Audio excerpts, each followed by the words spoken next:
Hi everyone, I have the new version 12.3.6 in my wife's car, and what makes this particularly special, not only is it having FSD supervised, but this is a ultrasonic sensor car running hardware 3. It's a 2022 Model Y, and I have auto park assist finally, and I want to give it a try, and I want to show to you what it's like to actually use it in a hardware 3 car, what options you have, and how well does it work. And I happen to be in a parking lot, and we're going to give it a try by going ahead and shifting into drive and seeing what the visualizations tell us. You can see already right now it is showing us some options available to us.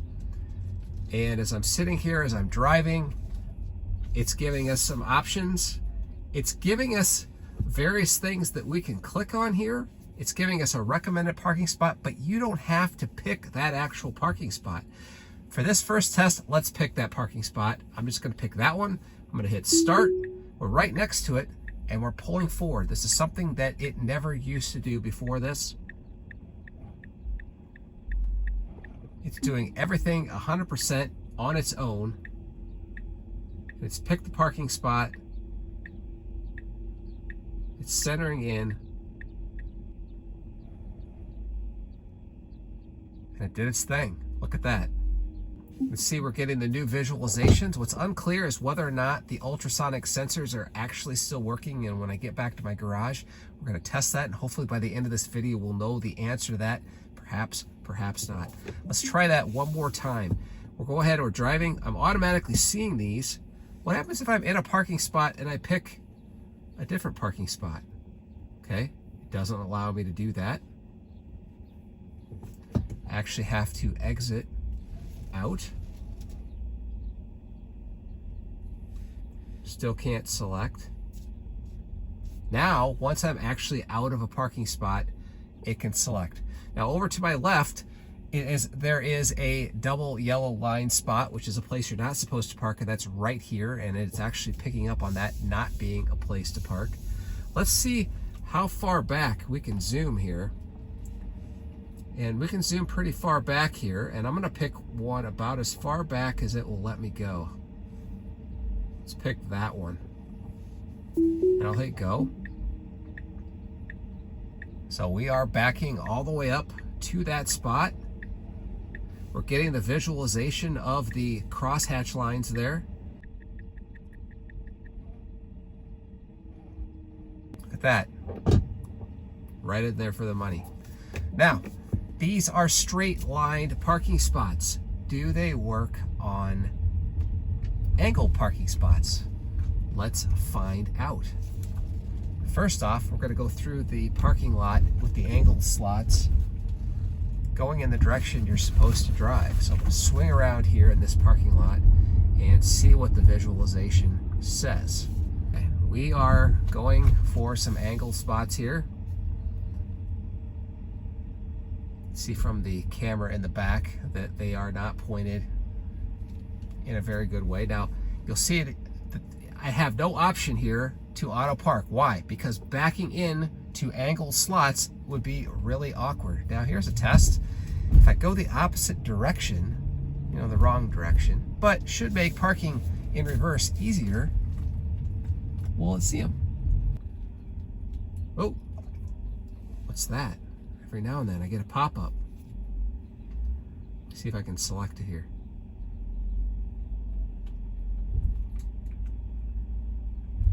It's kind of confused. But generally, no, it does not like the angled spots.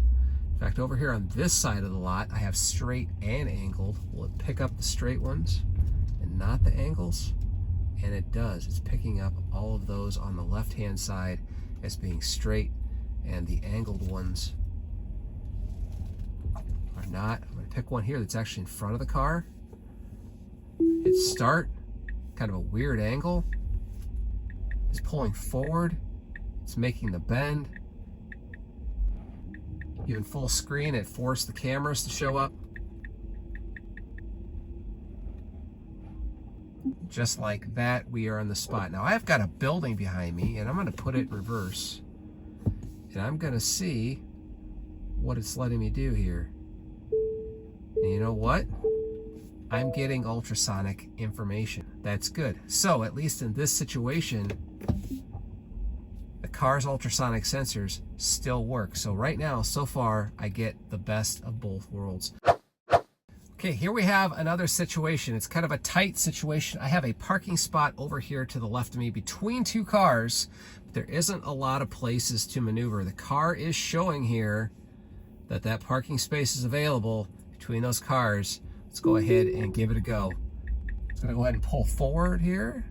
It's thinking a lot. It's going quite slow. It is visualizing the barriers. Going very slow. Look, not a lot of extra space here in this spot. Great visualization here showing those two cars. There's a sign behind me that's also being kind of visualized here on the screen. Did it like a champ. Man, impressed. This is a really handy feature, and I can see actually using it quite a bit of the time. All right, the auto park story would not be complete if we also didn't talk about one of the biggest problems with parking that most people have, and that's parallel parking. And this update allows for that as well. Right, it's relatively busy here, and we're going to go ahead and see if it pulls up the parallel park. It does. It's in front of me. I'm going to go ahead and select it. We are pulling forward. It's maneuvering to pull in from the back. Let's make that full screen. No, we've got the backup cameras anyway. And we are maneuvering into the spot. In this case, it actually went past the line, which is interesting because it had the space to the car. And it is maneuvering back into the spot here. There you go, hands-free auto park, parallel parking. And I don't know if the statistic was right online, but I read that only about 50% of the drivers on the road would classify themselves as parallel parkers. So the vast majority, or half, struggle with this, and this feature will help that person immensely. All right, we're going to try this again, but this time we are going to go to a slightly tighter spot, and I'm going to actually pull ahead like you would normally do, and it's still active. I'm gonna go ahead and select it. Go. Still wanting to pull forward just a touch. It is good to know that it is signaling the whole time that I'm going to back in here, giving the people information about behind me about what's going on so they can go around me or whatever. But it is doing a decent job, again, maneuvering and avoiding the curb, which is always good. This time, because we don't have as much space behind, that person behind me is actually crowding a little bit into our space. It looks like it's going to do a little bit of a jiggle jive here to actually get us in the spot properly. This is completely hands-free, completely foot-free. It is doing 100% of everything itself. Now, this was a tighter fit, so it had to go back and forth a couple of times, and it got the job done. And even me, and I consider myself a pretty decent parallel parker, I would have struggled a little bit in getting lined up perfectly and not hitting the curb and doing what I need to do. So there you have it, parallel parking in the auto park, even in hardware 3, even in an Intel chip, which is in this car, seems to work really, really well. Now, with hardware 3 cars, your mileage will vary, and it depends on which processor you have. Now, the car that I'm sitting in now has a newer AMD chip, and with the newer AMD chip, you have the option of the updated visuals when you're pulling into a parking lot. And in order to enable that, you select the car, you select autopilot, and you scroll down and you turn on Park Assist and set it to Tesla Vision.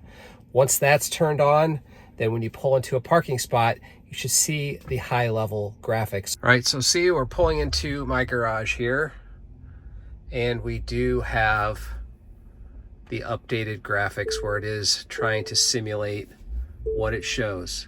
Now, when this is turned on, it does not appear that the ultrasonic sensors are operational. So with this car, you have to pick and choose. And when this car is turned on, you get the cool visualizations, but you lose all of the ultrasonic sensors. Now let's jump over to my car right over here, which has the older hardware 3. It's got the Intel chip, and it works a little differently. Right, I'm in my 2021 long-range Model Y. This one has the Intel chip, and you can see under Settings, Autopilot, I do not have the option for Tesla Vision.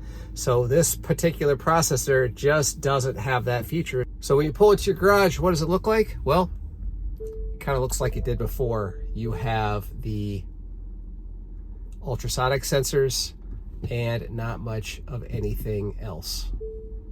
Now, one could argue that having the ultrasonic sensors is a better, more accurate way of seeing what's around the car when it's going slow. So in my car, I don't have a choice. It's going to work that way. But in my wife's car, she has a choice. Does she use the Tesla Vision or does she use the ultrasonic sensors? The setting is there. The choice is entirely up to her. So it seems to work out really well.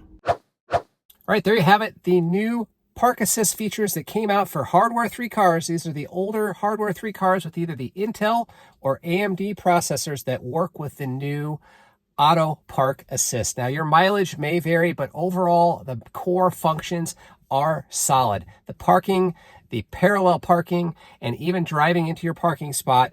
If you're in the older car, it works like it did before, but if you're in a newer generation AMD chip hardware 3, you have the choice of both. So pick whichever one you like. This is a solid feature. I'm glad it finally made it down to these older cars, and I'm really hopeful that Tesla will continue to push new features as far down the stack as they can. Hope you enjoyed this video. If you did, I'd appreciate you tapping that like button. And if you're new to the channel, subscriptions are always welcome. Thanks so much for watching. We'll catch you on the next video.